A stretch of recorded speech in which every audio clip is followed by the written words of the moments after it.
Mega Noticias con Paco Ramírez.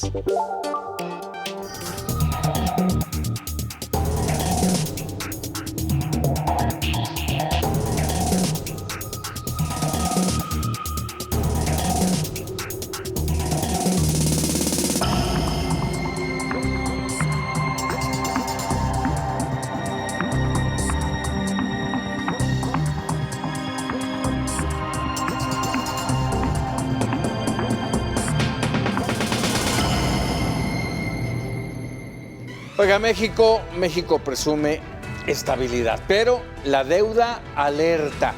Hoy está en 49.8% del Producto Interno Bruto del PIB, con riesgo de alcanzar el 59% al cierre de este año, según Banamex. Recaudamos 22%, pero gastamos 27%. Se destinan miles de millones en subsidios a gasolinas, más el eterno rescate a Pemex. Y mientras Hacienda presume estabilidad, los datos duros, le digo, cuentan otra historia. Crecimiento de apenas el 0.8% y la inversión no despega, estamos estancados. Los frenos son internos, incertidumbre jurídica, inseguridad, debilitamiento institucional y un modelo energético que ahuyenta la inversión. Esto lo señala The Economist. Hacienda rechaza el diagnóstico de economía rota. Dos lecturas, cierto, no es una crisis hoy, pero es una advertencia. Vámonos con los datos, Leticia Alcántara. México se perfila tener 18 años de desbalances fiscales, es decir, tener más deuda. Durante el primer bimestre del año, la deuda pública, el dinero que el gobierno pide prestado dentro y fuera del país para financiar gastos y proyectos, se ubicó en 49.8% del Producto Interno Bruto. Es decir, la mitad de la riqueza que se tiene en el país es equiparable a lo que se debe. Las proyecciones de la deuda pública bruta, es decir, sin deducir nada, es del 56.61% o incluso del 58.8% al considerar el rescate de petróleos mexicanos. Al cierre de diciembre estaba en 55.90%, por lo que solo en 2 meses aumentó 0.71 puntos porcentuales. ¿Cuánto es esto? Al cierre del primer bimestre del 2026, la deuda pública alcanzó 18.7 billones de pesos, una carga de más de 150,000 pesos para cada mexicano y un monto que ha venido creciendo a razón de 1.1 billones por año, pues al cierre de 2018 la medida más amplia de la deuda se situó en aproximadamente 10.8 billones de pesos. Y esto no es reciente, desde el 2009 las finanzas públicas mantienen desbalances presupuestarios. Esto significa que el gasto público ha estado por encima de la capacidad recaudatoria del Estado. Esta situación está enmarcada en ingresos petroleros decrecientes, así como mayores gastos en pensiones, transferencias a Pemex y costos de la deuda, que no es menor. Del 2009 al 2026, el costo de la deuda, digamos el pago de intereses y los costos administrativos de los pasivos, sobre todo de petróleos mexicanos, pasó de 2.1 billones de pesos a 4.1 billones, lo que representa un aumento real de 95.2%. Solo el año pasado, el primero de la presidenta Claudia Sheinbaum, se gastaron 103.509 millones de pesos en los intereses de la deuda, prácticamente 3.339 millones de pesos por día. La transición demográfica hará que existan menos personas trabajando y más demandando pensiones, salud y cuidados, lo que pondrá mayor presión sobre el gasto público y menor impulso sobre la recaudación tributaria. Hacienda proyecta que al cierre de 2026 las obligaciones públicas seguirán creciendo y podrían superar los 20 billones de pesos. Si el endeudamiento no se controla, el saldo histórico podría ascender a 58.9% del PIB hacia el 2031. Hasta aquí el reporte. Muchas gracias, Leticia, y establecemos comunicación con Mario Di Costanzo, analista financiero, economista y politólogo. Como siempre, saludos, querido Mario. Y de entrada te pregunto, ¿cómo interpretar este tema de la deuda casi al 50% del PIB y el crecimiento que no llega ni al 1%? Bueno, la verdad es que es algo muy grave lo que está sucediendo y tú no me dejarás mentir, hemos platicado muchas veces en tu programa sobre pues las alertas que se han dado sobre este crecimiento desmesurado de la deuda pública, ¿no? Un poco para referencia, cuando termina el sexenio de Enrique Peña Nieto, la deuda era de 10.5 billones de pesos y al cierre de este año Hacienda ya la proyecta en 20.9 prácticamente se habría duplicado la deuda en 7, 8 años. Y que conste que para el dato de Enrique Peña Nieto, pues fue desde la década de los 30, ¿no? Cuando se empezó a evolucionar la deuda. Ahora, ¿qué implicaciones tiene?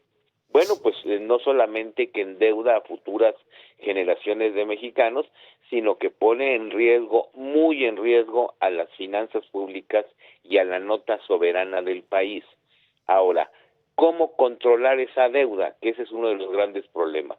Ahorita has caído ya en un círculo vicioso, porque este año el costo financiero de la deuda alcanzará un poco más de 1.5 billones de pesos.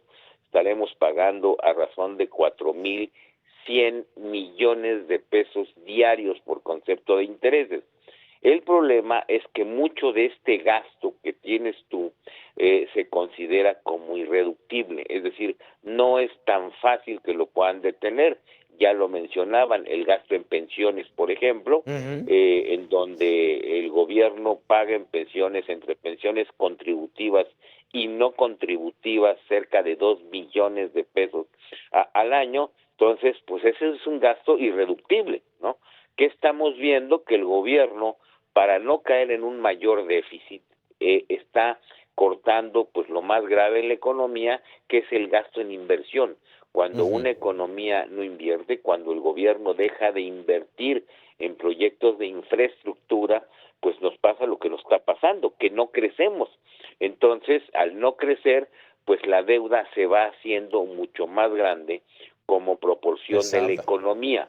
Y pues llega un momento en que la situación no es sostenible, y yo le he venido advirtiendo, no va a ser hoy, no va a ser mañana, pero en 2 años van a tener problemas hasta para pagar los programas sociales.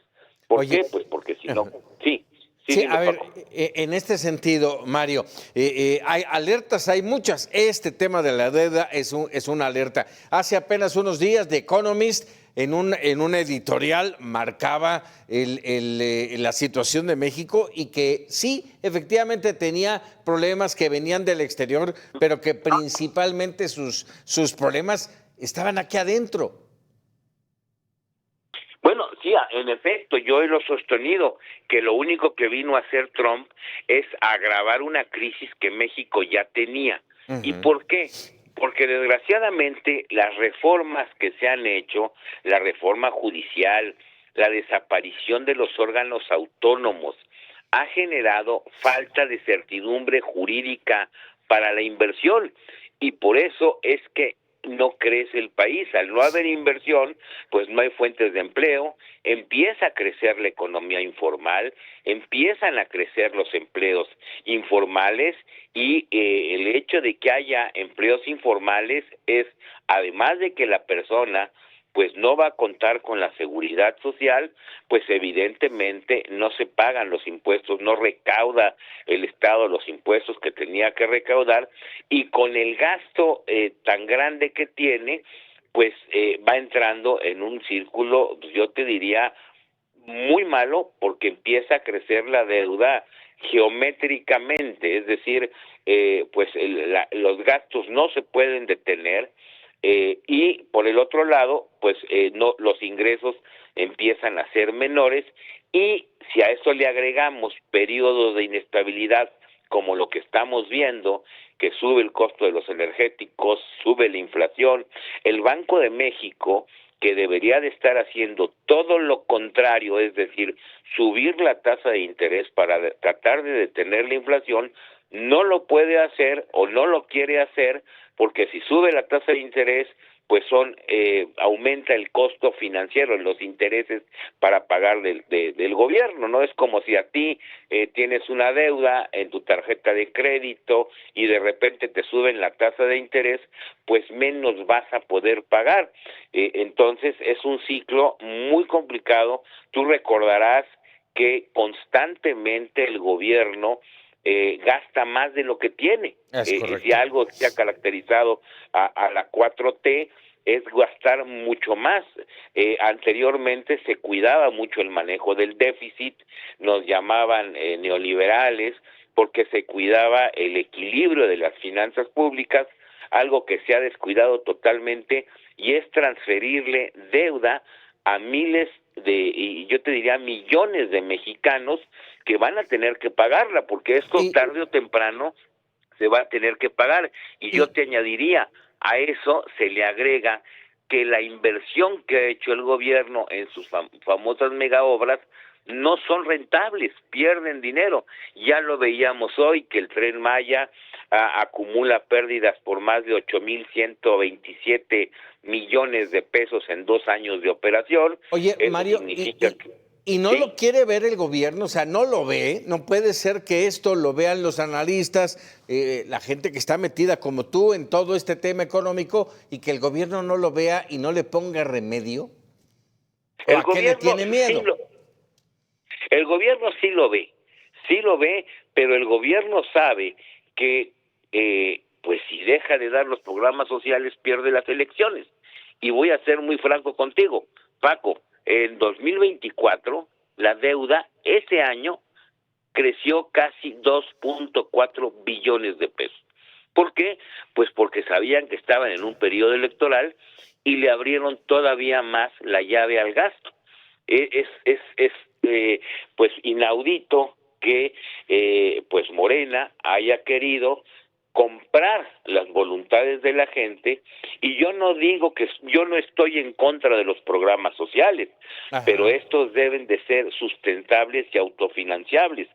Si Morena no hubiera malgastado todo lo que malgastó, por ejemplo, en una refinería que no refina, en un Tren Maya que está vacío, en un tren interoceánico que se descarrila, en un aeropuerto que no logra despegar, en proyectos fallidos como el INSABI, porque todavía no hay medicinas. En Pemex, Pemex pierde diario dinero. Pemex ha perdido durante la época de López Obrador. A Pemex se le inyectaron 1.1 billones de pesos y hoy Pemex sigue perdiendo dinero. Oye, y regalamos gasolina y nos roban gasolina y bueno subsidiamos si gasolina. Todo lo que se perdió en el huachicol, con el huachicol fiscal, y ahorita tienen un problema, porque si subsidian el precio de la gasolina, pues es otro boquete para las finanzas públicas. Este año, por IEPS de gasolina, se había proyectado recaudar 473 mil millones de pesos, que si intentan subsidiarlo, pues eso ya no se va a recaudar, y mucho más va a caer la inversión. Por eso es que las carreteras están en mal estado, las calles con baches. Sí, vaya situación. Etcétera. Mario, te agradezco como siempre que nos regales este diagnóstico, esta radiografía de lo que está pasando con la economía mexicana. Muchas gracias. Muy buenas noches y un saludo a ti y a todo tu auditorio, Paco. Gracias, Mario.